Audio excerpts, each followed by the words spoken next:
샬롬, 이동춘 목사입니다. 오늘도 여러분의 삶이 주님의 평안으로 가득하시길 기원하며 하나님의 말씀을 나누겠습니다. 오늘 말씀은 시편 119편 41절에서 48절 말씀입니다. 여호와여, 주의 말씀대로 주의 인자하심과 주의 구원을 내게 임하게 하소서. 그리하시면 내가 나를 비방하는 자들에게 대답할 말이 있사오리니 내가 주의 말씀을 의지함이니이다. 주의 말씀이 내 입에서 조금도 떠나지 말게 하소서. 내가 주의 규례를 바랐음이니이다. 내가 주의 율법을 항상 지키리이다. 영원히 지키리이다.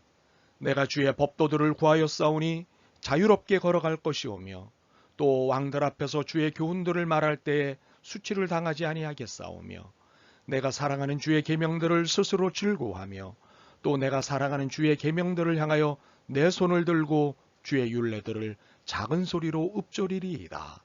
아멘.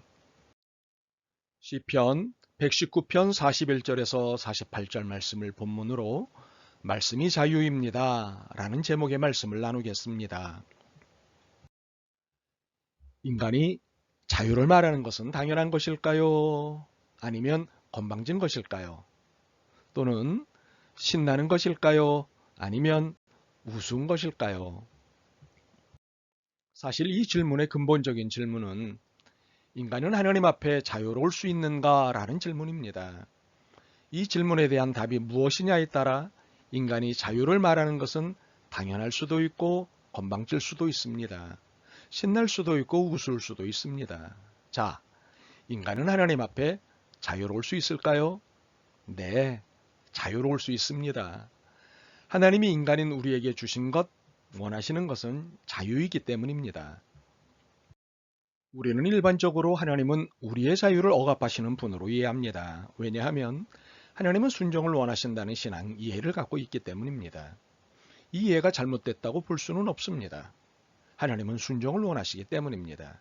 그러나 순종은 자유를 전제하고 있다는 사실입니다. 즉 자율적 순종이지 강제적 순종은 아닙니다. 오늘 본문은 이 사실을 제대로 보여주고 있습니다. 41절과 42절은 시편 기자의 삶의 상황이 주님에 의해 좌우된다는 사실을 보여주고 있습니다. 강하게 표현하면 주님께 예속된 시편 기자의 삶입니다. 여호와여, 주의 말씀대로 주의 인자하심과 주의 구원을 내게 임하게 하소서. 그리하시면 내가 나를 비방하는 자들에게 대답할 말이 있사오리니 내가 주의 말씀을 의지함이니이다. 그러나 이것은 비자발적 순종이 아닙니다. 강제되어진 예속이 아닙니다. 자발적 순종이고 자율적 예속입니다. 47절과 48절이 이를 결정적으로 증거합니다. 내가 사랑하는 주의 계명들을 스스로 즐거워하며 또 내가 사랑하는 주의 계명들을 향하여 내 손을 들고 주의 율례들을 작은 소리로 읊조리리이다. 이처럼 시편 기자는 자발적 순종으로 주님의 말씀에 예속된 삶을 삽니다. 그런데 이 삶이 노예의 삶이 아니라 자유인의 삶입니다. 은혜를 의지하고 은혜를 간절히 구하지만 그 모든 선택과 결정은 자유입니다.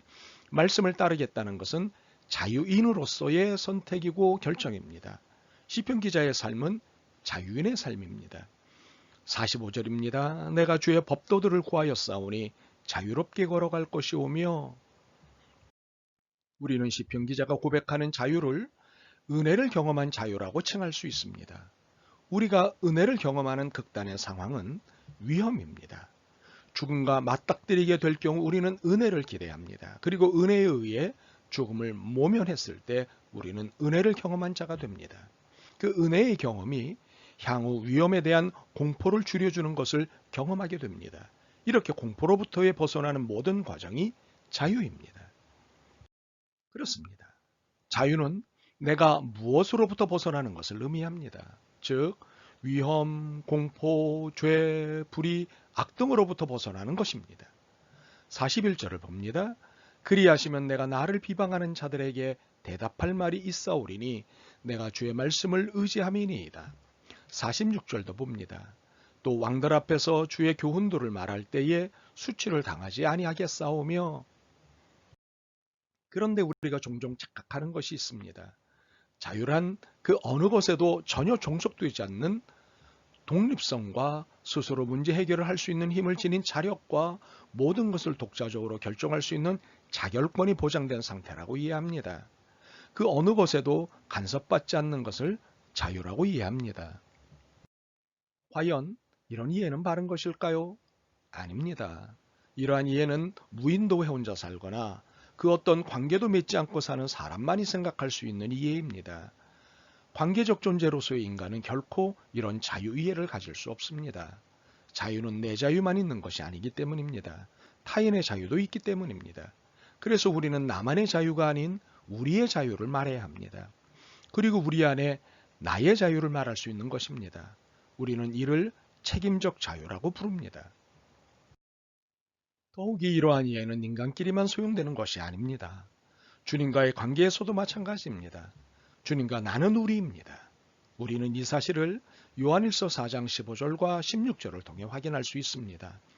누구든지 예수를 하나님의 아들이라 시인하면 하나님이 그의 안에 거하시고 그도 하나님 안에 거하느니라. 하나님이 우리를 사랑하시는 사랑을 우리가 알고 믿었노니 하나님은 사랑이시라. 사랑 안에 거하는 자는 하나님 안에 거하고 하나님도 그의 안에 거하시느니라. 주님과 나는 우리입니다. 거룩한 관계의 우리입니다. 우리는 서로에게 예속되어 있습니다. 그리고 이 예속은 자유입니다. 속하여 있으나 서로에게 책임을 지는 자유입니다. 43절에서 45절을 잘 이해할 필요가 있습니다. 진리의 말씀이 내 입에서 조금도 떠나지 말게 하소서. 내가 주의 규례를 바랐음이니이다. 내가 주의 율법을 항상 지키리이다. 영원히 지키리이다.